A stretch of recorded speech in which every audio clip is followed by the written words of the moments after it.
Hello दोस्तों, कैसे हैं आप सब। आशा करती हूँ कि आप सब स्वस्थ होंगे। और मैं आप लोगों के बीच एक छोटा सा सोहर गीत सुनाने जा रही हूँ। जब सीता जी को रावण हर के ले गया था और मामा मारीच हिरन बने थे, उस समय का सोहर है। वीडियो पसंद आए तो कृपया चैनल को लाइक, शेयर तथा सब्सक्राइब करें। जी, जो लोग अभी नए हैं मेरे चैनल पे वो लोग सब्सक्राइब कर लीजिएगा मेरा चैनल। मैं सभी यूट्यूब फैमिली को हाथ जोड़कर सादर प्रणाम करती हूँ।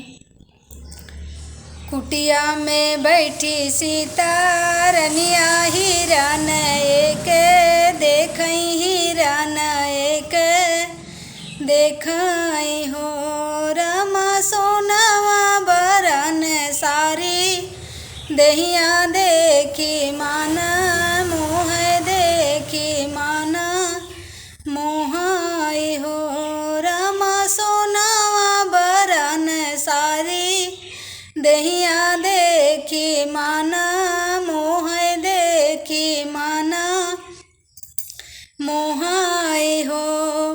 बगले में बैठे श्री राम तो सीता जिया रज करे सीता जिया रज करे हो रामा सोनवा से सुंदर ही रनवा हमारे मान भावे हमारे मान भावई हो रामा सोनवा से सुंदर ही रनवा हमारे मान भावे हमारे मान भावई हो।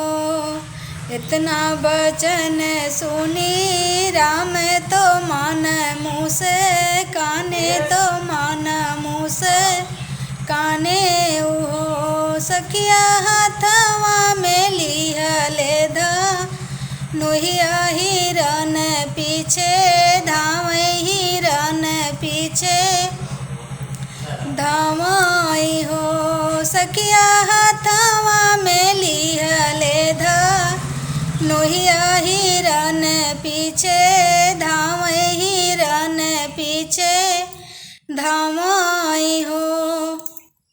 एक घड़ी बीतली दूसर घड़ी तीसर घड़ी बीतल हो सखिया जंगल से आवे आवजिया सीता जी घबराई सीता जी घबराई गई हो।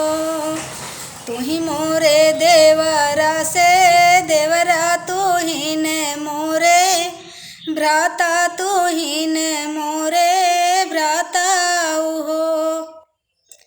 देवरा तो हर भैया परले संकट में ही जाई के बचाई लाओ जाई के बचाई लियो हो।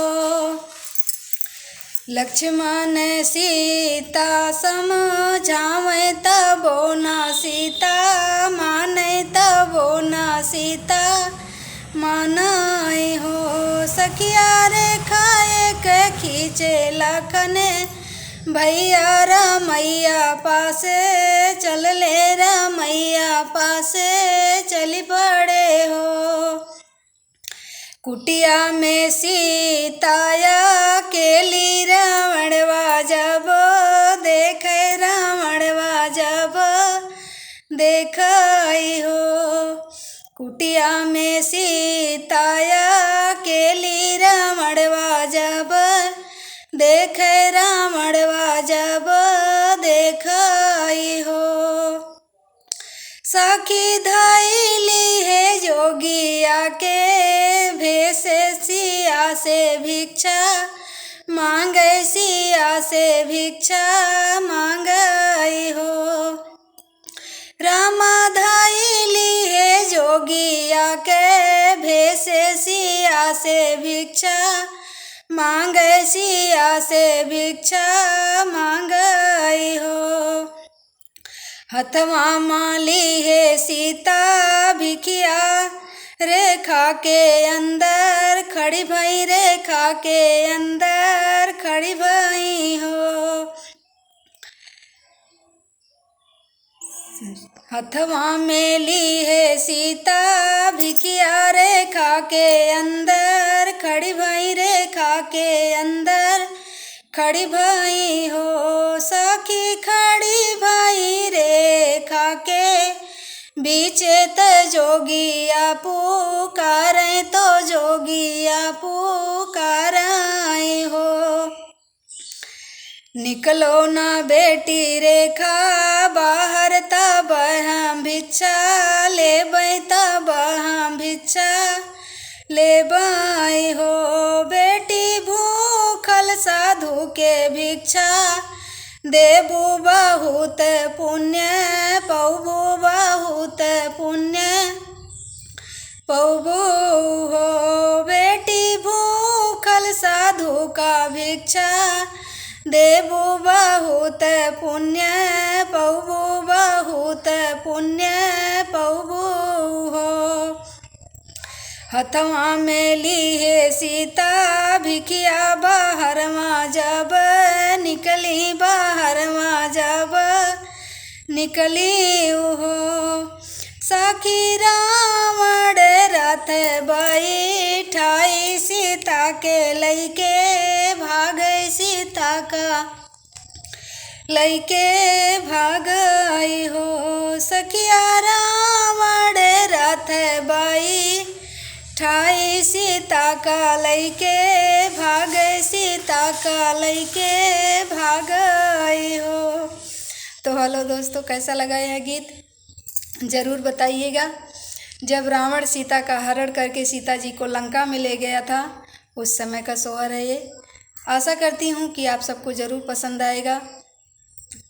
और आप लोगों से हाथ जोड़कर रिक्वेस्ट है कि आप लोग वीडियो फुल वॉच किया करिए। आप लोग आधा देख के छोड़ देते हैं, तो प्लीज़ ऐसा मत करिएगा। आप लोग मेरा सपोर्ट करिए, मैं भी आप लोगों का भरपूर सपोर्ट करूँगी, करती भी हूँ, आगे से भी करूँगी। आप लोग प्लीज़ मेरा सपोर्ट करिए। मिलती हूँ नेक्स्ट वीडियो में, तब तक के लिए बाय बाय।